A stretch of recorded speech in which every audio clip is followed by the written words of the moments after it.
성경 말씀 이사야 43장 25절부터 44장 4절 말씀입니다. 우리 다 같이 함께 교독하겠습니다. 제가 25절을 읽겠습니다. 곧 나는 나를 위하여 내 허물을 도말하는 자니 내 죄를 기억하지 아니하리라. 너는 나에게 기억이 나게 하라. 우리가 함께 변론하자. 너는 말하여 내가 의로움을 나타내라. 내 시조가 범죄하였고 너의 교사들이 나를 배반하였나니 그러므로 내가 성소의 어른들을 욕되게 하며 야곱이 진멸당하도록 내어주며 이스라엘이 비방거리가 되게 하리라. 나의 종 야곱 내가 택한 이스라엘아 이제 들으라. 너를 만들고 너를 모태에서부터 지어낸 너를 도와줄 여호와가 이같이 말하노라. 나의 종 야곱 내가 택한 여수르나 두려워하지 말라. 나는 목마른 자에게 물을 주며 마른 땅에 시내가 흐르게 하며 나의 영을 내 자손에게 나의 복을 내 후손에게 부어주리니 시냇가에 버들같이 할 것이라. 아멘. 오늘 이 예배에 참여하신 우리 모든 성도들에게 하나님의 풍성하신 은혜가 임하기를 주님의 이름으로 축복합니다. 2층에서 영상으로 예배드리신 우리 성도들에게도 동일한 하나님의 은혜가 임하기를 주님의 이름으로 축복합니다. 여러분, 어느 한 소년이 길을 가다가 $5 지폐를 주었습니다. 너무 기뻤고 그때 이후로부터 이 소년은 땅만 보는 게 습관이 되었어요. 나중에는 학교도 가지 않고 땅만 보고 다녔습니다.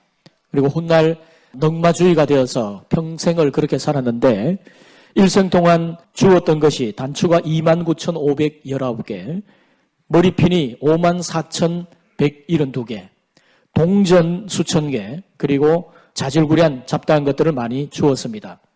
그런데 그가 이런 것들을 줍느라고 보지 못한 것들이 있었어요. 푸른 하늘과 아름다운 꽃들과 새들과 아름다운 자연 광경을 보지 못했습니다. 그리고 인색한 성격과 굽은 등만 남았습니다. 앞을 제대로 보지 않고 땅만 보고 다녔기 때문에 한눈 파는 사이에 차에 치여서 결국 죽게 됩니다. 이 이야기는 미국의 작가 윌리엄 패더라는 사람이 쓴 글에 나오는 이야기입니다. 여러분, 사람이 무엇을 보느냐, 어떻게 보느냐가 정말 중요합니다. 우리의 인생 속에 때로는 고난이 있고 어려움이 있습니다. 내가 예상치 못했던 여러 어려움들이 내 인생 속에 다가오죠. 그런 인생의 어려움과 고난 속에서 우리에게 정말 중요한 것은 그 고난을 어떻게 대할 것인가, 그 고난을 어떤 시각으로 보는 것인가 하는 것이 훨씬 더 중요한 것입니다. 그 고난을 내가 어떻게 해석을 하고 또 어떻게 대하느냐에 따라서 우리의 삶은 전혀 다른 삶을 살아갈 수가 있습니다. 여러분, 오늘은 새 일을 행하리라 주제 말씀의 5번째 마지막 순서입니다. 여러분, 새 일을 행하시는 하나님께서 우리를 향해서 기대하시는 바가 무엇이고 새 일을 행하시는 하나님께서 어떻게 역사를 하시는가 우리가 말씀을 살펴보고 있습니다. 지난 말씀을 한번 정리를 해보면 제가 첫 번째 시간에 생각부터 바뀌어야 된다 하는 것을 말씀을 드렸어요. 여러분, 우리의 생각이 바뀌는 것이 정말 중요합니다. 여러분, 우리가 과거에 우리의 생각이 머물러 있고 과거에 발목이 잡히면 새로운 미래를 향해서 한 발자국도 나아갈 수가 없죠. 그래서 하나님은 이전 일을 기억하지 말며 옛날 일을 생각하지 말라 이렇게 말씀을 했어요. 우리는 생각을 바꿔야 합니다. 자, 두 번째 시간으로 하나님께서 부으실 능력을 기대하라고 말씀을 드렸어요. 여러분, 새 일을 행하시는 하나님께서 우리의 삶에 부어주시는 능력이 있습니다. 그 능력은 날마다 구원의 역사를 새롭게 써내려 가시는 구원의 능력을 기대하라는 거예요. 여러분, 오늘도 이 순간, 이 시간에 하나님은 새롭게 구원의 역사를 써내려 가십니다. 사모하는 자에게 또 기대하는 자에게 하나님은 그러한 구원의 역사를 새롭게 쓰실 것입니다. 그런 새롭게 부어주실 그 구원의 능력을 기대하라라고 말씀을 드렸어요. 그리고 우리 인생이 때로는 광야 같고 사막 같을 때 하나님께서는 그 속에서 생수가 터져나오는, 그래서 가난 우리의 목을 적셔주시는 새 영을 부어주시는 능력이 있다. 그래서 새 영을 부어주시는 그 능력을 기대하라고 말씀을 드렸습니다. 자, 그리고 제가 세 번째 시간에 하나님께서 우리에게 베풀어 주실 하나님의 세일의 역사는 어떤 것인가? 그것은 우리의 인생 목적의 변화를 의미하는 거예요. 여러분, 하나님은 창조의 목적대로 우리 인생이 새롭게 회복되어지기를 원하십니다. 하나님이 우리 인간을 만들어주신 창조의 목적이 뭐죠? 21절 말씀에 이 백성은 내가 나를 위하여 지었나니 나를 찬송하게 하려 함이라. 하나님을 영화롭게 하고 하나님을 찬송하도록 하나님께서 우리 인간을 지어주셨다는 거예요.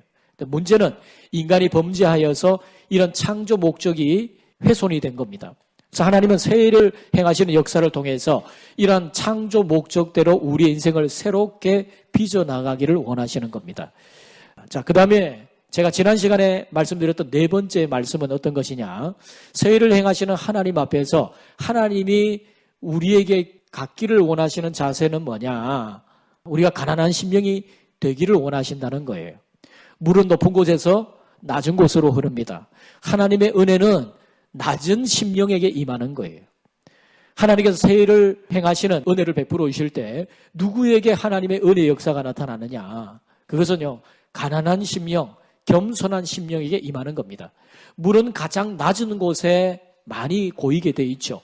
하나님의 은혜의 샘은 가장 겸손한 심령, 가난한 심령일 때 그에게 부어지는 것입니다. 그래서 가난한 심령이 되어야 된다 하는 것을 지난 시간에 여러분 말씀을 드렸죠. 그래서 하나님께서 이사야 43장 21절에서 이 백성은 내가 나를 위하여 지었나니 나를 찬송하게 하려 함이라. 나를 찬송하게 하겠다. 이렇게 말씀하시고는 그 다음에 22절부터 24절까지 인간의 죄를 고발하고 계시죠. 왜 하나님이 그렇게 하십니까? 너의 실상을 제대로 보라는 거예요. 여러분, 우리가 하나님의 영광을 위해 한다고 한 일이 고작 어떤 일입니까? 이스라엘이 하나님의 영광을 위해 한다는 일이 고작 어떤 일이었어요? 도리어 하나님께 짐이 되고 하나님을 수고롭게 했다. 우리가 하나님의 영광을 위해서 한다는 것이 도리어 하나님의 영광을 가리는 일들이 참 많다는 것입니다. 그래서 하나님께서는 인간의 그 실상을 제대로 봐야 된다. 가난한 심령이 되어야 된다 하는 것을 말씀을 드렸어요. 자, 오늘은 이제 주제 말씀 마지막 5번째 시간입니다. 은혜를 보는 눈이 열려야 한다는 거예요. 자, 따라옵니다. 은혜를 보는 눈이 열려야 한다. 예, 이것은 은혜의 시각으로 내 삶을 조망하는 것이에요. 여러분, 하나님이 내게 세일을 행하신다고 하실 때 하나님이 주시는 그 은혜가 어떤 것이냐 하면 우리 자신이 은혜의 눈이 새롭게 뜨여지는 거예요. 여러분, 이게 왜 중요하냐 하면 은혜의 시각으로 우리의 삶을 볼 수 있다면 때로는 우리 인생이 광야 같고 사막 같은 그런 인생을 걸어간다 할지라도 그 속에서 하나님이 주시는 놀라운 역사, 광야의 길을 사막의 강들을 내시는 하나님의 역사를 우리가 볼 수가 있기 때문에 그렇습니다. 여러분, 사실 여러분 우리가 천국 갈 때까지 우리의 인생은 고난의 연속이에요. 예기치 않은 그 환난과 어려움들이 늘 다가옵니다. 우리의 인생이 노쇠하고 때로는 질병의 여러 연약함들, 그런 것들이 늘 언제나 우리의 인생에는 끊이지 않죠. 그래서 여러분, 이것을 보는 눈이 달라지지 않으면 우리의 인생은요, 절대로 하나님의 은혜의 풍성함 속에 머무를 수가 없어요. 여러분, 아라비아 속담 중에서 햇볕만 계속 내리쬐면 사막이 된다, 그런 말씀이 있습니다. 여러분, 쨍하고 해 뜰 날 돌아온단다. 옛날에 그런 노래가 있었어요. 여러분, 쨍하고 해 뜰 날만 인생에 계속되어 보세요. 어떻게 되는가? 우리 인생 사막 됩니다. 그래서 때로는 우리 인생에 비바람이 몰아치고 폭풍우가 몰아치는 그런 인생의 어려움들을 접할 때가 있죠. 그런데 그런 인생 속에 흘리는 눈물이 도리어 우리의 삶에 기름지게 만드는 놀라운 역전의 은혜가 그 속에 있습니다.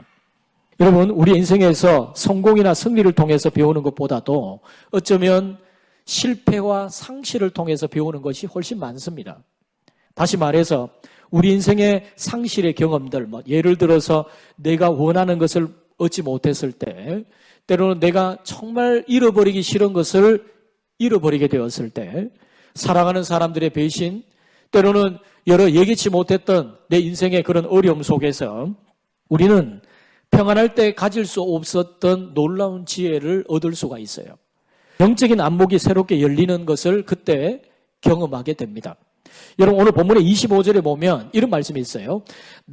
나는 나를 위하여 내 허물을 도말하는 자니 내 죄를 기억하지 아니하리라. 여러분 우리의 죄를 도말하는 것이 하나님 자신을 위한 것이다 이렇게 말씀을 하시죠. 왜 그렇다고 제가 말씀드렸습니까? 인간의 죄를 해결해 줄 수 있는, 인간의 죄의 문제를 해결할 수 있는 인간이 없어요, 세상에. 오직 하나님만이 인간의 죄를 대속해 주실 수 있습니다. 그래서 창조주가 인간의 몸을 입고 이 땅에 오셔서 친히 십자가 위에서 대속의 희생 제물이 되심으로써 우리의 모든 죄를 다 씻어 주시는 겁니다.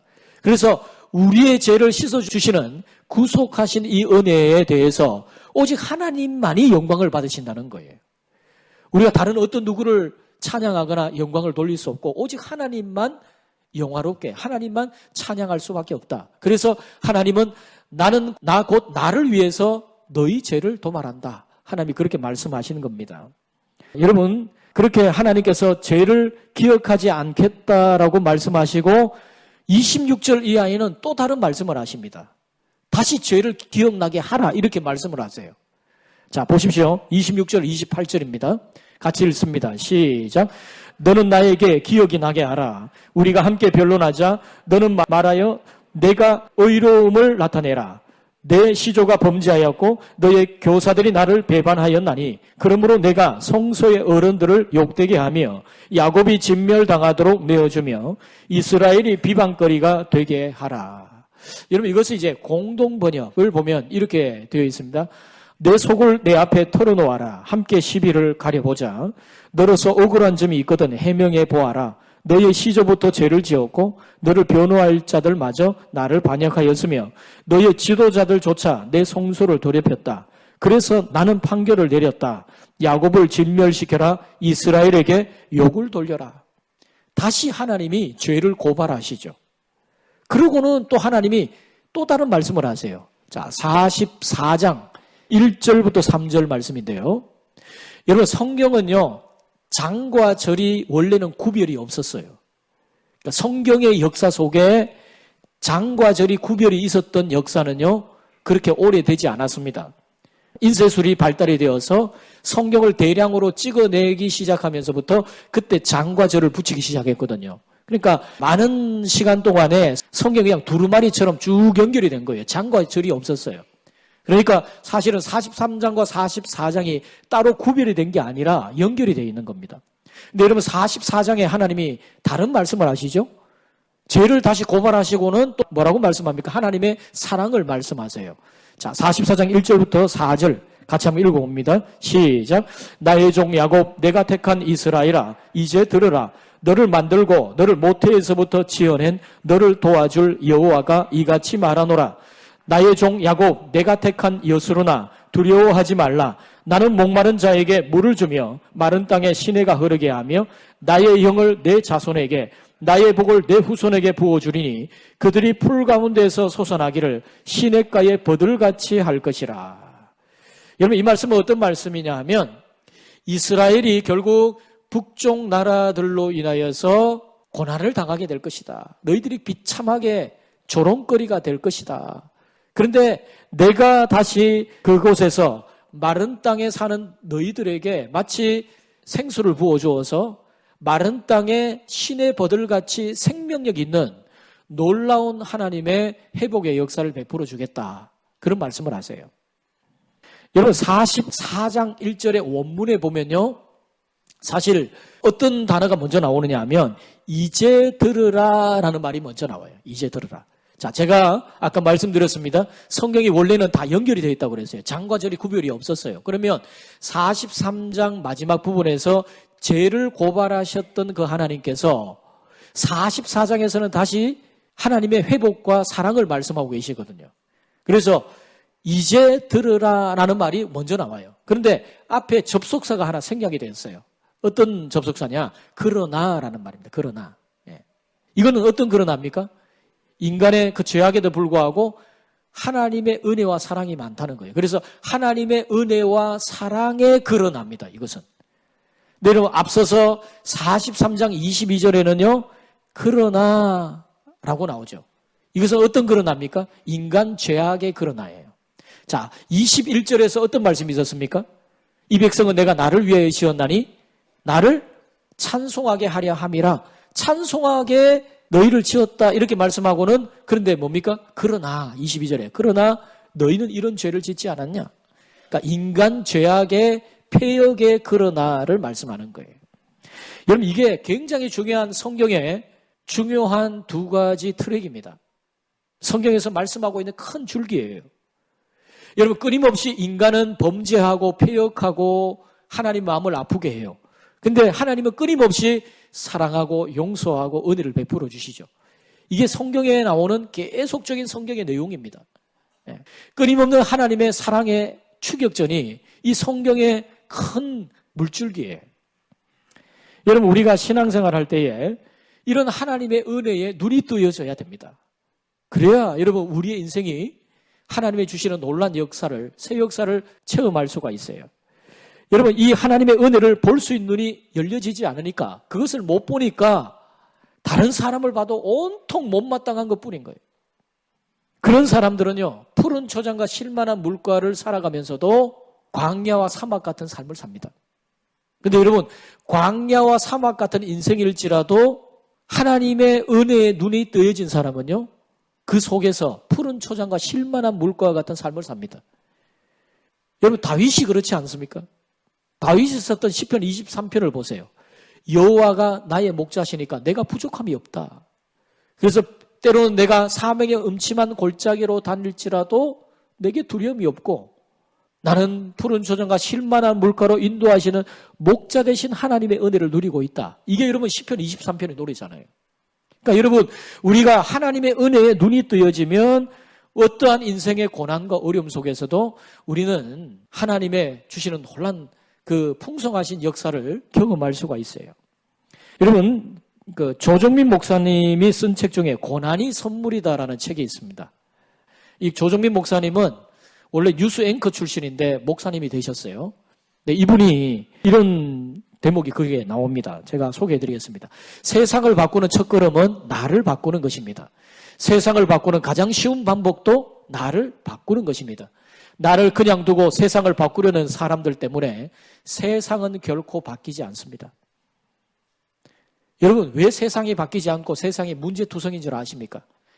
나를 바꾸려고 하지 않고 남을 바꾸려고 하는 사람들 때문에 나는 변화되지 않으면서 세상을 변화시키려고 하는 사람들 때문에 세상은 또 다른 문제가 재앙산이 되어지고 혼란스러운 일들이 일어납니다. 이걸 가장 잘 볼 수 있는 게 뭡니까? 정치입니다. 정치. 여러분 오늘날 이 정치판을 안 보세요. 이게 얼마나 혼돈스러운가. 우리 국민들이 정치 스트레스가 다른 나라들보다 심하대요. 그러니까 요즘에는 막 뉴스로 계속 올라오니까 이 정치 스트레스가 이만저만이 아닙니다. 그래서 여러분 지금 최근에 일어났던 몇 가지 사건을 보면요. 이 사람들이 이념과 정치가 얼마나 사람을 무서운 괴물로 바꿀 수 있는가 하는 것을 볼 수가 있어요. 한 야당 대표에게 어떤 사람이 와서 칼로 죽이려고 하는 그런 일들도 일어나죠. 심지어 중학생이 나와 맞지 않는 정치 성향에 따라서 테러를 가하고 이런 일들이 일어납니다. 여러분 우리나라가 이 정도인데요. 미국은 더 합니다. 미국에 지금 대통령 선거가 있는데 그 후보자들 중에 공화당의 후보자 중에 트럼프 대통령, 전직 대통령이 유력한 공화당 후보로 나오지 않습니까? 근데 여러분 며칠 전에 어떤 사건이 일어났냐면 트럼프 대통령을 지지하는 한 남자가 자기와 정치 색깔이 맞지 않는 아버지를 잔인하게 죽여버렸어요. 그리고 아버지를 죽여 시신을 훼손한 것을 유튜브에 생중계를 했습니다. 여러분 이게 얼마나 이 시대가 사람들이 이 정치와 이념으로 사람들이 잔인해지고 병들 수 있는가 하는 것을 우리가 볼 수가 있죠. 여러분 얼마 전에 돌아가신 분인데요. 목회자들에게는 아주 많은 영향을 미치고 책을 많이 썼는데 팀 켈러라는 목사님이 있는데 이분이 이런 말을 했어요. 오늘날 많은 사람들에게 정치와 이념이 우상이 되었다. 이렇게 이야기를 했어요. 여러분 오늘날 많은 사람들 심지어 예수 믿는 사람들에게도 정치와 이념이 우상처럼 되어가지고요. 거기에 신앙적인 어떤 말씀이 들어갈 여지가 없어요. 거기에. 우리에게는 말씀이 우선적이지 않습니까? 세상의 어떤 이념이나 정치 이념이나 뭐 이런 것보다도 하나님의 말씀이 우리에게는 가장 중요한 우리가 먼저 따라야 될 우선적인 것인데 거기에 어디 그 여지가 없어요. 하나님의 말씀이 들어갈 여지가 없는 거죠. 그러니까 여러분 이런 정치나 이념이 우상이 돼버렸다. 이분의 말씀이 맞는 것 같습니다. 여러분 지금 이 세상은요. 자신을 놔두고 세상을 바꾸려는 사람들 때문에 세상이 바뀌지가 않고 오히려 자신을 바꾸지 않고 세상만 바꾸려고 하는 사람들로 인하여서 세상은 도리어 더 혼란스럽고 또 다른 문제가 재양산됩니다. 여러분 세일을 행하시는 하나님께서는요. 우리에게 말씀하세요. 너부터 먼저 바뀌어야 되느니라. 너부터. 다른 누가 아니라 너부터 먼저 바뀌어야 되느니라. 네 남편, 네 아내, 네 자녀, 네 부모, 네 옆에 있는 성도가 못마땅하냐?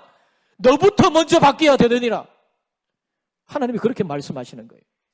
여러분 제가 주제 말씀 첫 번째 시간에 생각부터 바뀌어야 된다고 말씀드렸죠. 예.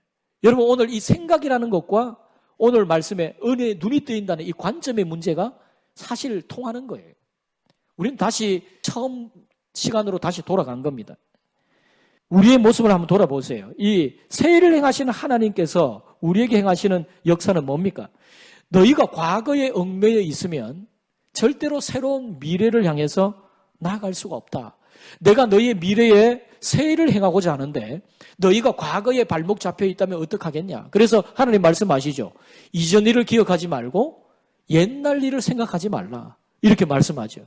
그 가운데 우리가 잊어버려야 될 과거에 잘못된 것 중에 뭐가 있습니까? 상처가 있어요. 상처. 이 상처를 잊어버려야 돼요. 여러분 상처로 인하여서 발목이 잡혀서 미래의 꿈을 꾸지 못하는 인생이 되면 안 됩니다.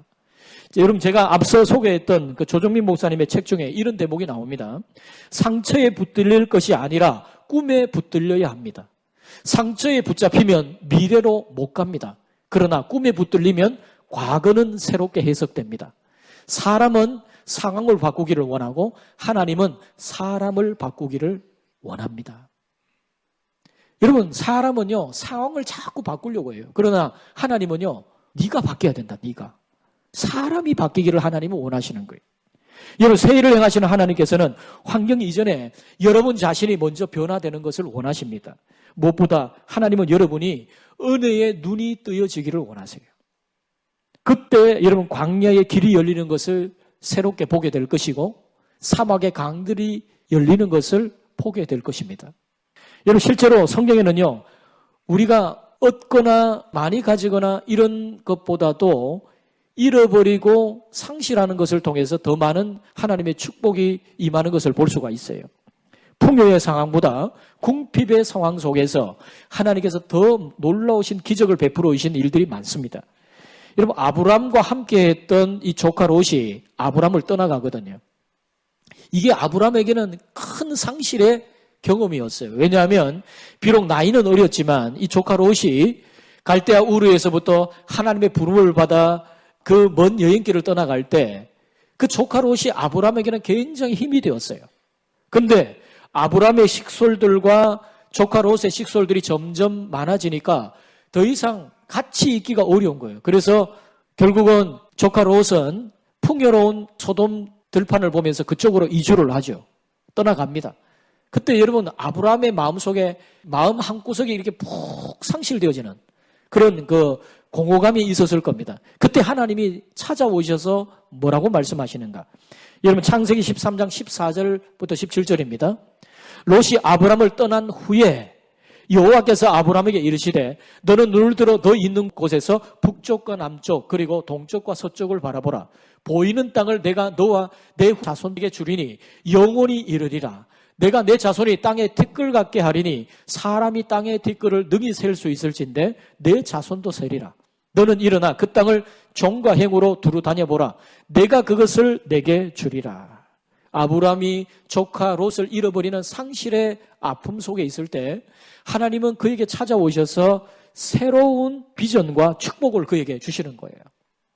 여러분 또 이후에 아브람이 자기의 사랑하는 독자 이삭을 상실할 위기에 처하게 되었을 때 하나님 그 상황에서 놀라우신 하나님의 축복을 부어주시는 은혜를 그에게 허락하십니다. 그러니까 여러분, 우리의 삶에 잃어버리고 상실되어지는 그 아픔과 경험 속에서 도리어 하나님이 그 속에 부어주시는 은혜가 더 큰 거예요. 여러분, 제가 지난번에 말씀을 드렸습니다.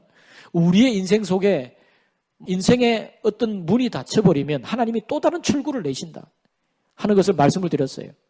때로는 내 육신이 질병으로 고통을 당하고 힘겨울 때 하나님은 내 영혼이 그 어느 때보다도 순수해지게 하셔서 가난한 심령으로 하나님의 은혜를 사모하고 그 육신의 연약함을 통해서 도리어 영적인 순결함을 하나님이 회복해 하시고 세워주실 때가 있습니다. 물질적으로 때로는 내가 손해를 봤다 할 때에 물질적으로 비록 손해를 봤지만 하나님이 풍요 때에는 경험할 수 없었던 또 다른 하나님의 놀라우신 은혜를 깨닫게 하시는 역사가 그 속에 있는 것이죠. 그러니까 여러분, 사실 우리의 삶이 그렇게 호락호락하지가 않습니다. 계속해서 따스한 햇살만 계속 비치면 얼마나 좋겠어요. 그러나 그러면 사막이 됩니다. 때로는 감당할 수 없는 폭우가 쏟아지는 것 같고 우리 인생이 정말 힘겨운 것 같은데 그때에 살 길이 열리게 되는 놀라운 은혜가 그 속에 있습니다. 여러분, 세일을 행하시는 하나님께서는요, 환경을 바꾸시기 이전에 내 생각과 내 눈을 바꾸기를 원하세요. 그래서 은혜에 눈이 뜨여지기를 원하십니다. 은혜에. 이게 왜 이렇게 중요하냐면 여러분, 우리의 인생에 결핍이 있을 때만 우리는 하나님의 풍성함을 경험할 수가 있어요. 내가 많이 가졌고 내가 이만하면 되었다, 잘 되고 있고 성공하고 있다 생각하는 사람은 절대로 하나님의 그 풍성하심을 누릴 수가 없어요. 왜? 스스로 만족하고 있기 때문에, 스스로 잘하고 있다고 생각하기 때문에 은혜가 부어지지 않습니다. 여러분, 제가 말씀드렸죠. 하나님의 은혜 누구에게 가장 많이 부어지느냐? 가난한 심령에게 많이 부어집니다. 물이 가장 낮은 곳에 많이 고이지 않습니까? 그처럼 가난한 심령에 하나님의 은혜가 많이 고여요. 우리가 스스로 만족하고 있고 내가 성공하고 있고 나는 잘하고 있다 생각하는 사람은요, 교만합니다. 더 이상 뭔가 부족함을 못 느끼기 때문에 더 이상 하나님의 은혜에 대해서 목마르지도 않아요. 가난한 심령도 되지 않습니다. 그래서 예수님이 뭐라고 말씀하셨다고요? 화 있을진저 너희 지금 배부른 자여, 이렇게 말씀하셨어요. 그리고 도리어 뭐라고 말씀합니까? 산상설교에서는 심령이 가난한 자는 복이 있다, 이렇게 말씀하셨어요. 여러분, 하나님이 아무리 복을 주셔도 그 풍요로움이 하나님의 은혜인 줄 모르는 사람, 그 사람에게 하나님의 은혜를 주시지 않습니다. 자기가 잘나서 그런 줄 알기 때문에. 그런 사람이 하나님의 은혜가 없어요. 근데 여러분, 어느 날 우리 인생 속에 마치 하나둘씩 빠져나가는 그런 경험을 할 때가 있죠. 상실의 아픔을 경험할 때가 있습니다. 나이가 이제 50이 되면 머리를 감을 때 머리카락이 쑥쑥 빠지죠. 우리 여성분들 그렇지 않습니까?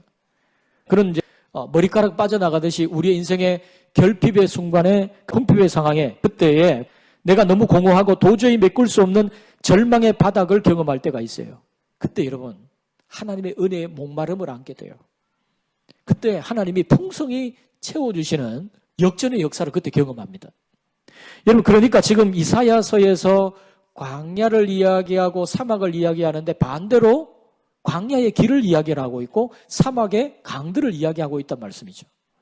한 가지 측면만이 다가 아니라 우리 인생 속에 보면 한 가지만이 아니라 그 배후에 영적인 이면에 있는 놀라운 은혜가 있다는 거예요. 여러분, 우리 인생이 이제 어떤 한계에 도달하게 되면 은혜의 눈을 뜨게 되고 그때에 은근히 하나님의 채우심의 기대감을 갖게 됩니다. 그러면 궁핍의 순간에 하나님이 내 속에 역사하시겠구나, 그런 기대감을 가지는 거예요. 여러분, 복음성가 가수 중에 유원성 씨가 있는데요, 이분이 예수님처럼이라는 찬양을 만들었습니다. 이 가사에 보면 이런 내용이 있어요. 내가 초라한 것이, 연약한 것이 모두 은혜입니다. 그러기에 더욱 주님만을 바라보게 되죠. 내가 모자란 것이, 부족한 것이 모두 은혜입니다. 그러기에 더욱 주님만을 닮아가길 원하죠. 예수님처럼 겸손한 삶, 나는 없고 오직 십자가만 드러내는 삶, 나의 삶도 십자가 뒤에 가리우고 예수님만 드러내길 원해요. 예수님처럼 섬기는 삶, 나는 없고 오직 하나님만 드러내는 삶, 내 삶 속에 하나님으로 가득 차는 예수님처럼 살기를 원해요. 내가 모자라는 것이, 가난한 것이 도리어 은혜입니다. 그러기에 누구를 바라본다고요? 주님만 바라보게 되죠. 하나님의 영광을 바라보게 되죠. 여러분, 그래서 우리의 인생이 꼭 한 단면만을 보면 안 돼요. 은혜의 눈이 뜨여져야 돼요. 그래야 여러분, 인생의 이면 속에 있는 또 다른 하나님의 축복을 볼 수 있는 눈이 열려집니다. 여러분, 내 속에 상실의 아픔과 고난과 현실의 어려움들만이 문제가 아니라 그 이면에 하나님이 주시는 은혜가 반드시 있다는 거예요. 여러분, 이것이 성경에 가장 분명하게 예시되고 있는 내용이 바로 누가복음 15장의 탕자의 비유입니다. 여러분, 둘째 아들이 아버지 집에 있을 때, 아버지의 그 풍요로움을 누리고 있을 때 그가 아버지 집에 있는 그 은혜와 아버지의 사랑을 기억했나요? 기억하지 못했어요. 도리어 아버지를 향해 불평합니다. 아버지에게 이것 달라 저것 달라, 심지어는 아버지의 유산을 거의 갈취하다시피 빼앗아서 타국에 가서 허랑방탕하게 생활을 해요. 그런 허랑방탕하게 생활하는 가운데 모든 재산 다 탕진하고 굶어 죽을 지경이 되었을 때 그때 돌이켜서 아버지 집을 떠올리죠. 뭐라고 말합니까? 내 아버지 집에는 양식이 풍족한 품꾼이 얼마나 많은고 나는 여기서 주려 죽는구나. 아버지 집을 그때 떠올리게 되는 거예요. 아버지 집을. 만약 이 탕자가 집에서 의롭게 살고 그냥 그저 뭐 착하게 그렇게 살았다면 절대로 아버지의 이 사랑을 보지 못했을 거예요.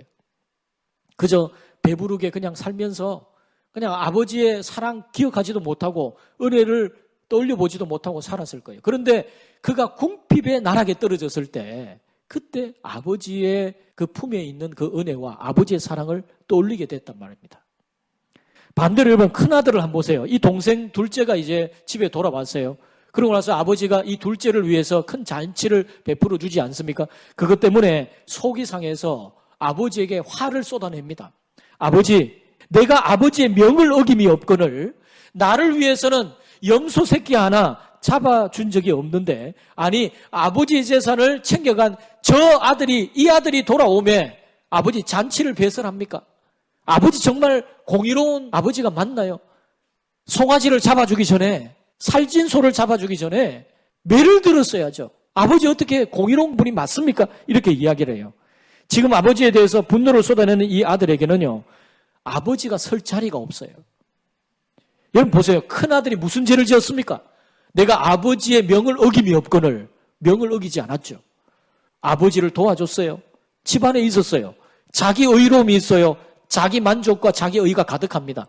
그런데 이 아들이 아버지를 향해서 이런 동생에게 은혜를 베푼 그 아버지에 대해서 못마땅하게 생각해서 아버지를 비난하죠. 여러분 보세요. 이 탕자의 비유에서 아버지 입장에서, 하나님의 입장에서 누가 진짜 탕자입니까? 집 나간 작은 아들입니까? 아니면 집안에 있었던 큰 아들입니까? 진정한 탕자가 누구죠? 집에 있던 큰 아들이에요. 집안의 큰 아들, 집안의 탕자가 있었어요. 집안의 탕자가. 아버지의 그 은혜의 마음을 헤아릴 수 없는 그 큰 아들, 아버지의 그 자비하심을 볼 수 없는 그 아들이 진정한 탕자였단 말이죠. 이 여러분, 예수님이 누가복음 15장에서 탕자의 비유를 말씀하시는 의도입니다. 여러분, 이 탕자의 비유를 누구에게 주님이 말씀하시죠? 바리새인들, 서기관들.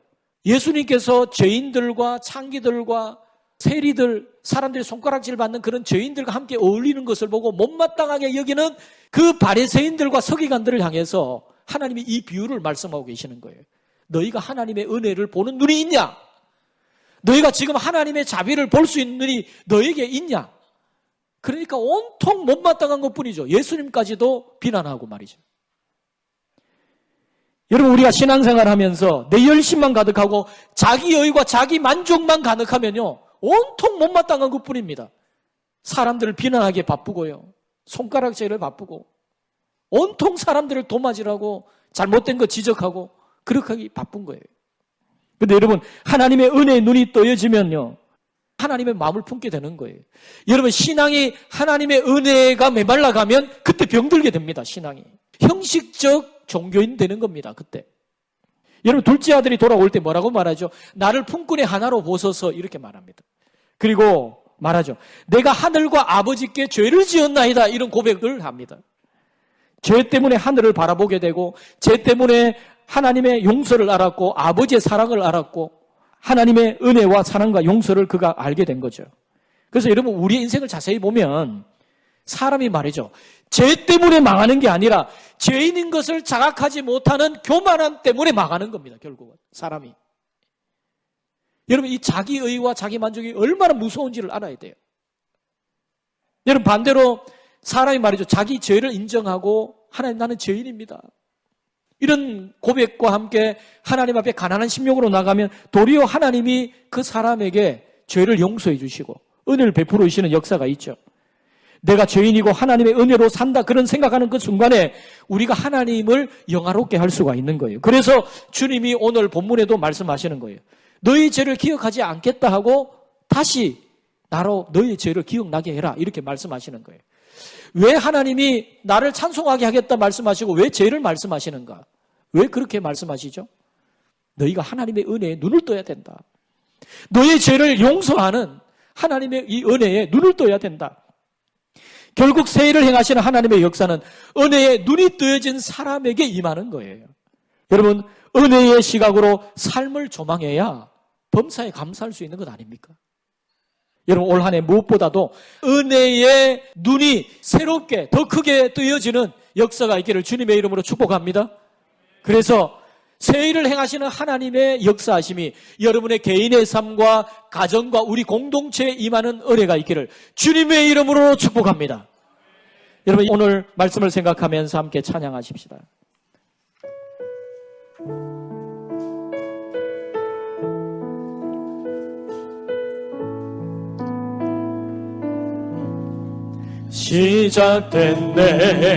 시작됐네 우리 주님의 능력이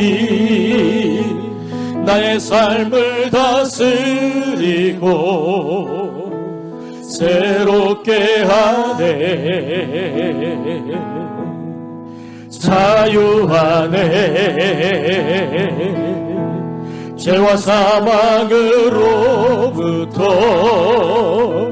나의 삶은 변하구나 충만하네 시작됐네 시작됐네 우리 주님의 능력이 나의 삶을 다스리고 새롭게 하네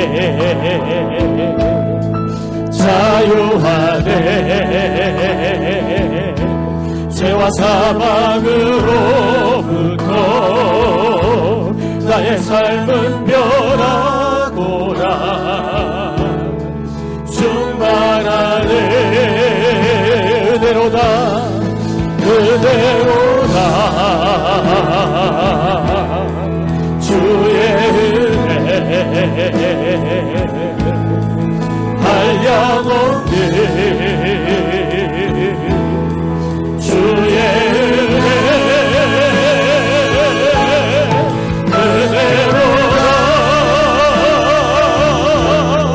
주의 은혜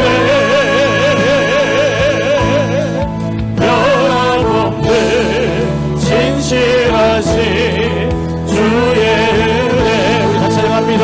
시작됐네 시작됐네 우리 주님의 능력이 우리 주님의 능력이 나의 삶을 다스리고 새롭게 하네 새롭게 하네 자유하네 죄와 사망으로부터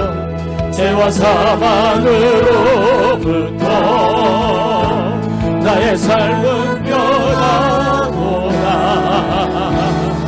충만하네 은혜로다 은혜로다 주의 은혜 한량없네 주의 은혜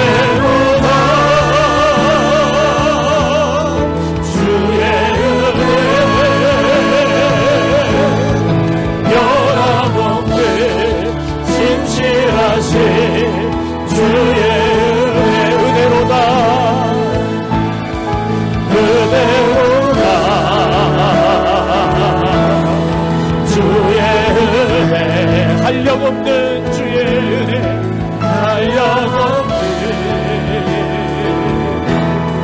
주의 은혜, 아멘. 은혜로다, 은혜로다. 주의 은혜, 영원없는 진실하신 주의 은혜. 우리 목소리만 찬양합니다. 은혜로다, 은혜로다. 주의 은혜, 한량없는 주의 은혜, 은혜로다. 주의 은혜, 변함없는 진실하신 주의 은혜. 여러분 이 시간 함께 기도합니다.